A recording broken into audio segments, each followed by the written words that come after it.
Perfect World Episode 213. Upon returning to Immortal Valley, Shi Hao found that his parting words to his friend had become reality. Linger might indeed be the reincarnation of Immortal Valley's last Imperial daughter. Previously, Shi Hao and the witch had journeyed deep into the Forbidden Zone, braving the harsh conditions on their way to the ancient city. They traveled constantly, eventually suspecting they were lost. They then encountered another city and, after inquiring, learned they were heading in the right direction, but still far from the subterranean city. They later arrived at a Crimson Sea. As far as they could see, there were no mountains or plants, only a vast expanse of scorching magma. The scene was magnificent and boundless, with waves of intense heat washing over them.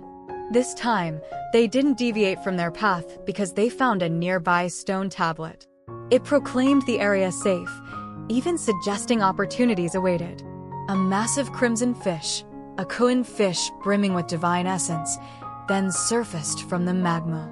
Shi Hao, recognizing its nourishing potential, was eager to catch it. However, the Kuan fish, possessing the sharp senses of a celestial deity, quickly retreated into the magma's depths upon seeing Shi Hao's attempt to grab it.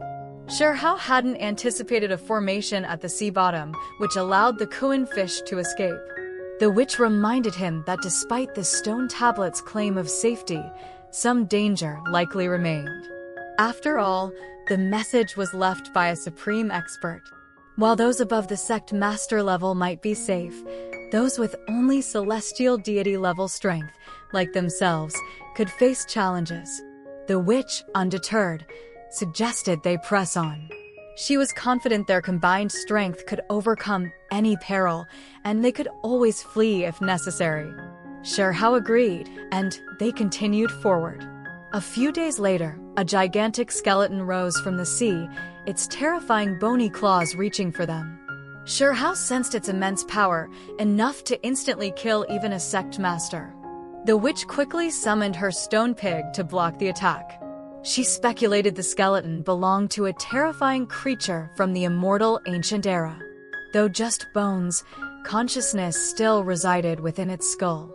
In its prime, the creature must have been incredibly powerful. Fortunately, after being bewildered by the soul-calming pearl, the skeleton sank back into the magma. They soon encountered a reef in the Magma Sea inscribed with the ancient words Earth Burial Sea Fish. The inscription indicated that supreme beings were buried there, their skeletons resting in the sea. The witch explained that, according to Jiat Tian sect scriptures, anyone daring to use Earth as a title must have been their clan's supreme expert throughout history. The Earth Burial Sea might truly contain the remains of Earth Lords. Both Shi Hao and the witch were shocked by this revelation. They stopped, afraid to trespass. Shi Hao then activated his heavenly eye, attempting to probe the sea's secrets. He discovered skeletons at the bottom, even more terrifying than the one they'd encountered earlier. One skeleton, sitting cross-legged, glowed like the sun within the magma, despite its small stature. It had clearly sensed their presence. A faint aura circulated around the skeleton, and from within its skull, a surge of residual blood chi erupted, piercing the heavens. Several stars plummeted to Earth. Horrified, the two wondered if this was the might of an Earth Lord. Fallen for countless ages, the remaining bones still unleashed world-shaking divine power. The witch couldn't believe such a powerful being had died in battle, and the remains buried there were numerous. It was imaginable how fierce the final battle of the immortal ancient era must have been, truly breathtaking. The witch then inquired about the presence of an Earth fortress. Forged with the combined strength of Earth Lords, these weapons were powerful enough to shake the world, a testament to the Earth Lord's dominance, immense fortune, and profound cultivation. Shi Hao, understanding their value, used his heavenly eye to scan the Magma Sea floor. He spotted a broken artifact emitting an icy aura that seemed capable of tearing the sky apart. The witch, sighing, declared it beyond their reach. The wisp of blood chi from the skeleton had clearly intimidated her. Touching that Earth treasure would likely mean death. Shi Hao agreed. He then remarked that those buried there must have died with resentment. Their empire still existed, and he speculated that should an enemy enter this ancient land, those buried there would surely make their presence known. The two bypassed that area of the sea. After traveling millions of miles, they still hadn't left the Magma Sea. In the sea's depths lay an immensely large volcano, appearing even more majestic and imposing as they approached. They suspected this volcano's eruption formed the Magma Sea. When Shi Hao noticed the three ancient characters' Phoenix Mountain on the mountainside, the witch found the place even more wondrous. The name itself sounded auspicious, and they felt compelled to investigate. The true phoenix held a supreme rank among archaic species, an invincible and immortal creature in ancient times. This place being named after the phoenix sparked their imaginations. They decided to climb the mountain. Upon reaching the summit, they discovered a massive city containing many parasol trees. Though withered, the trees shimmered as if made of metal, suggesting the place's extraordinary nature. The phoenix was said to dwell in parasol trees. However, the city was deathly silent, devoid of life. Shi Hao quickly sensed danger and, pulling the witch's hand, retreated rapidly. In their haste, they accidentally triggered a formation and were transported to the city's streets. It was clearly a supreme formation from a previous era. They tried repeatedly to escape, but were repelled each time. Their expressions changed drastically. They were trapped for 3 days.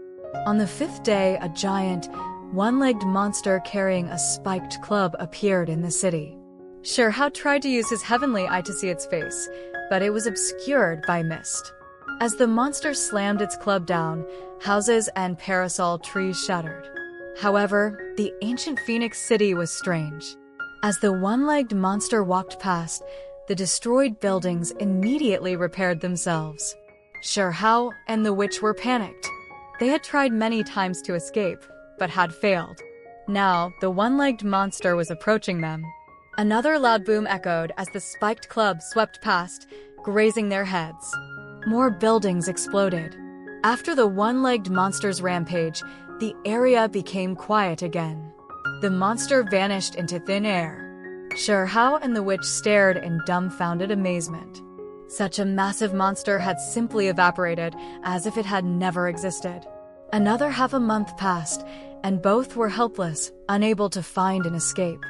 Shi Hao had considered asking the god striker to break the formation, but it had fallen into a deep sleep, encased in a cocoon, and couldn't be awakened. Now both were anxious, fearing they would miss the Celestial Academy's test. They admitted their carelessness, having not anticipated being trapped. Suddenly, something unusual happened. Shi Hao and the witch saw a thin, bony old man, like a ghost, drifting through the city without any fluctuation of divine power. He moved with the wind, rising from the ground with every blade of grass lifted by a breeze. The witch fearfully wondered if he was dead. The two were soon completely dumbfounded. The old man climbed onto a building, looked up at the starry sky, reached out and plucked 2 stars. He refined them in his palms into 2 rotating beads. The old man was indeed dead, his forehead pierced by ominous energy. A wisp of his will, remaining from before his death, prevented his body from decaying, allowing him to wander the ancient city like a ghost.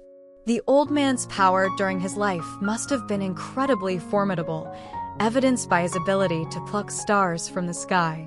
However, he continued to drift along the streets, ignoring Shi Hao and the witch. The witch speculated that the old man might be the phoenix from the archaic era. Shi Hao's heart trembled, finding this highly possible. They remained trapped for a month. Finally, after a month and a half, Shi Hao realized that moving around the ancient buildings and triggering certain formations might be their way out. In the next few days, they triggered a formation and were instantly transported to a cave. To their surprise, they discovered an egg within, containing an immense amount of life essence. The witch excitedly wondered if it was the legendary phoenix egg, believing they had struck it rich. If they took it, wouldn't it hatch into a supreme true phoenix? Shi Hao, however, was deep in thought, sensing the aura of the immortal ancient era's Imperial daughter. The egg was crystal clear, with 5-colored divine light soaring into the sky. He truly suspected it was related to the Imperial daughter. But he had witnessed her death at the hands of strange beings, and he couldn't help but accept reality. Seeing Shi Hao's complex expression, the witch asked if he recognized it. He sighed softly, explaining it belonged to a friend who had fallen. The witch didn't believe him. This cave was a remnant of the immortal ancient era, and the true phoenix egg had existed for countless ages. How could it be related to his friend? Unless Shi Hao wasn't from this era. He replied with a cryptic smile, suggesting that perhaps he wasn't. He hinted that if she ever had a dream spanning across ages, she might discover he truly didn't belong there. Both were momentarily speechless. Putting aside his melancholy and regret, Shi Hao circled the bright yellow egg, examining it closely. He calmly stated his belief in the legends of the phoenix's rebirth through nirvana. Clearly, although he had witnessed the Imperial daughter's demise in immortal valleys past, her body and soul destroyed, her phoenix nature, possessing an immortal body, suggested the possibility of rebirth through nirvana and revival.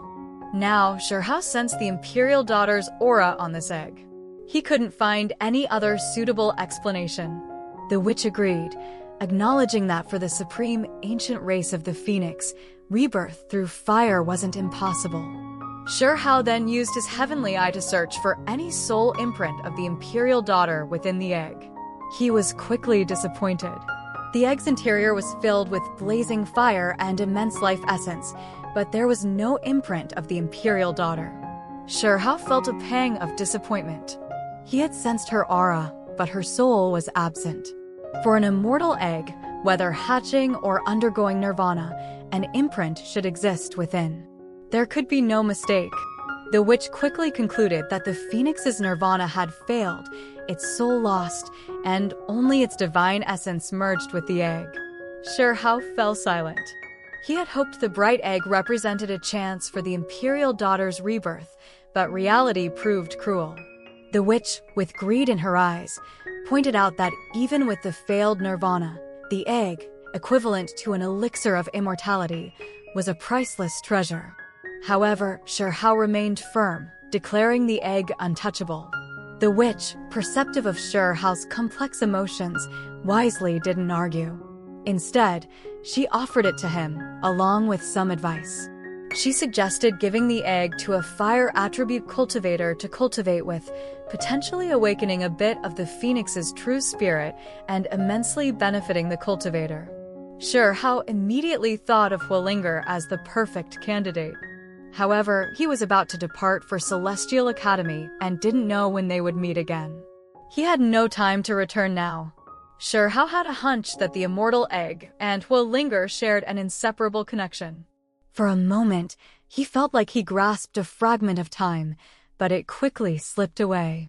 Finally, having found no further opportunities, Shi Hao put away the immortal egg and left the cave with the witch. With a whoosh, they stood outside the ancient city, finally free. The witch remarked that the cave, located within the city, seemed accessible only to those with a specific destiny. Shi Hao pondered why they, unlike others who had come before, discovered the immortal cave and obtained the immortal egg. He recalled his farewell with his old friends during his journey to immortal valleys past. One had expressed the hope of reuniting in a future life after countless ages. Those words now seemed to have come true. The immortal egg might truly belong to the Imperial daughter, and Huolinger might indeed be her reincarnation. Shi Hao and the witch re-entered the Magma Sea, heading towards the other shore. The vast sea took them another half a month to cross, during which they encountered several dangers, including the occasional appearance of fallen warrior spirits. Finally, they reached the other side and set foot on the shore. They continued their journey. After another 3 months of travel, they finally reached the desolate border city. Please give us a like and subscribe, fellow Taoists. Let's continue our chat in the next episode.